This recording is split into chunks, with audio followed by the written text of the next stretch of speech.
দেখি তো তোমাদের লোহাটা রান্না হচ্ছে কিনা। আশ্চর্য, এই দেখো ঘাটে মশাই লোহার কলে রান্না হয়েছে কিনা।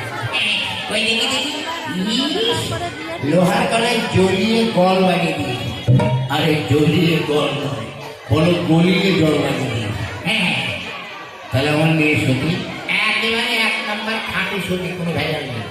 ঠিক আছে, তাহলে তোমার পছন্দ হয়েছে। 1, 2, 3.5 নববর্ষ ঘোরার দিন, 4, 5, 6 বিয়ের তারিখ। হ্যাঁ এসে গেছে। আগামী 2রা ফাল্গুন বুধবার একটা শুভ দিন আছে, তবে ওই দিন বিয়েটা